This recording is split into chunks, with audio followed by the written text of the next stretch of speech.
Majelis Kehormatan Mahkamah Konstitusi atau MKMK menggelar rapat internal tertutup jelang putusan kasus dugaan pelanggaran kode etik Hakim MK.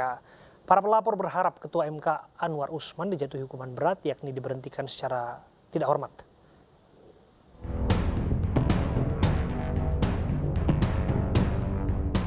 Hari ini Majelis Kehormatan Mahkamah Konstitusi atau MKMK menggelar rapat internal tertutup jelang putusan kasus dugaan pelanggaran kode etik Hakim MK. Rencananya, MKMK akan mengumumkan putusan terhadap 9 Hakim MK, termasuk Sang Ketua Anwar Usman, Selasa besok. Salah satu pelapor sekaligus pakar hukum tata negara, Bivitri Susanti berharap Anwar Usman dijatuhi hukuman berat, yakni pemberhentian.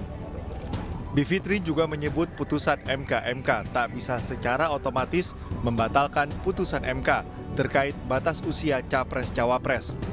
Namun MK bisa memeriksa ulang perkara tersebut untuk memperoleh putusan baru.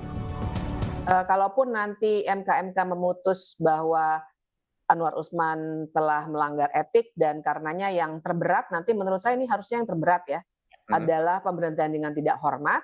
Tetap saja MKMK tidak bisa secara langsung bilang misalnya ya putusan 90 itu batal. Nah itu yang tidak bisa karena wilayahnya berbeda. Tapi tapinya ini sih yang penting nih. MKMK bisa bilang bahwa putusan 90 itu karena ada benturan kepentingan dalam proses pembuatannya, maka putusan itu sesungguhnya tidak sah.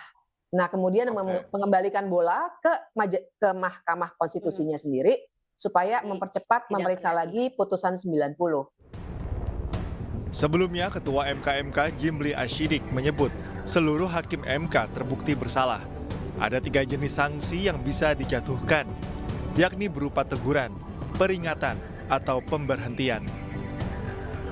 Sementara pada pemeriksaan pertama, Paman Gibran Rakabuming Raka ini membantah telah melobi hakim lain untuk mengabulkan permohonan terkait batas usia Capres-Cawapres.